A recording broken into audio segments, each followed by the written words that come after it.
Hello friends, வித்தியாசமான ஒரு snacks recipe தான் நான் இன்றைக்கி செய்ய போகிறேன். கார்ன் வடை ரொம்பவே சூப்பராக இருக்கும். இது வந்து ஸ்வீட் கார்ன்லேயும் செய்யலாம், நார்மல் கார்ன்லேயும் செய்யலாம். இந்த வடை நல்ல கிறிஸ்பியாகவும் இருக்கும், அதே சமயம் நல்ல டேஸ்டியாகவும் இருக்கும். வாங்க எப்படி செய்யலான்னு பார்க்கலாம். ஃபஸ்ட்டு நம்ம வந்து ஸ்வீட் கார்னை நல்லா வாஷ் பண்ணிக்கலாம். வாஷ் பண்ணிவிட்டு நல்லா முத்து முத்தாக உதிர்த்து எடுத்து நம்ம ஒரு பவுலில் போட்டுக்கலாம். பாருங்கள், நல்லா வாஷ் பண்ணி எடுத்துருக்கேன். இப்போ இதை நம்ம ஒரு மிக்ஸி ஜாரில் சேர்த்துக்கலாம். இப்போ இது கூடவே நம்ம இஞ்சி பூண்டெல்லாம் சேர்த்துக்கலாம். கூட பச்சை மிளகாய், காஞ்ச மிளகாய் ரெண்டுத்தையும் சேர்த்துப்போம்.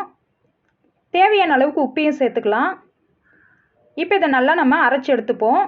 கொஞ்சம் குறைன்னு அரைச்சி எடுத்துக்கலாம். இதுக்குள்ளே தண்ணி எதுவும் சேர்க்கக்கூடாது. இப்போ இதை எல்லாத்தையும் நம்ம ஒரு பவுலில் சேர்த்துக்கலாம். இப்போ இதில் நம்ம அரைச்சது எல்லாத்தையும் பவுலில் சேர்த்துட்ட பிறகு இது கூடவே நம்ம சீரகம் சேர்த்துக்கலாம். கொஞ்சமாக கொரியாண்டர் பவுடரையும் சேர்த்துக்கலாம். மிளகாய்த்தூள், பியூர் மிளகாய்த்தூள் நான் சேர்த்துக்கிறேன். கருவேப்பிலையும் சேர்த்துக்கலாம். இது கூடவே புதினா, கொத்தமல்லி நல்லா வாஷ் பண்ணிவிட்டு அதையும் பொடியாக கட் பண்ணி போட்டுக்கலாம். கொத்தமல்லியும் சேர்த்துட்ட பின்னாடி நம்ம இது கூடவே நம்ம பொடியாக கட் பண்ண வெங்காயம், ஒரு அரை வெங்காயம் சேர்த்துக்கலாம். நல்லா பொடியாக கட் பண்ணி போட்டுக்கணும். இப்போ இது கொஞ்சம் தண்ணி பதமாக இருந்ததுன்னா அரிசி மாவு சேர்த்துக்கலாம். இது வந்து ஃப்ரெஷ்ஷாக இருக்கிற ஸ்வீட் கார்ன்ன்றதுனால அதில் கொஞ்சம் பால் இருக்கிறதுனால தண்ணி பதமாக இருக்கும். அதனால் நான் வந்து அரிசி மாவும் சேர்த்துக்கிறேன். இது கூடவே கொஞ்சம் கடலை மாவும் சேர்த்துக்கலாம்.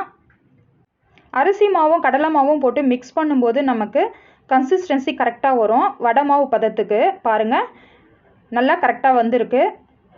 இப்போ இதை நம்ம கொஞ்சம் கொஞ்சமாக நம்ம தேவையான சைஸில் உருட்டி மாவை தட்டி நடுவில் வந்து ஹோல்ஸ் போட்டு நம்ம எண்ணெயில் போட்டு பொரிச்சிக்கலாம். இப்போ ஸ்டவ்வில் கடாயை வச்சு எண்ணெயை விட்டு மீடியம் ஃப்ளேமில் வச்சுக்கலாம்.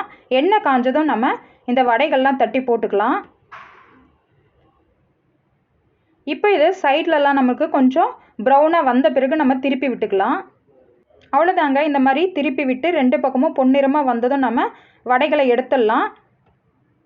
இதே மாதிரி எல்லா மாவையும் நம்ம வந்து தட்டி போட்டு வடைகளை பொரித்து எடுத்துடலாம்.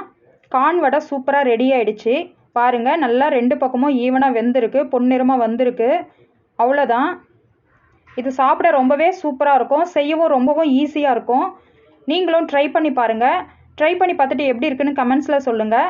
பிடிச்சிருந்தா லைக் பண்ணுங்கள், ஷேர் பண்ணுங்கள், சப்ஸ்கிரைப் பண்ணுங்கள், பெல் ஐக்கானையும் கிளிக் பண்ணுங்கள். நான் உங்களை அடுத்த ஒரு சூப்பரான ரெசிபியோடு சந்திக்கிறேன். நன்றி, வணக்கம்.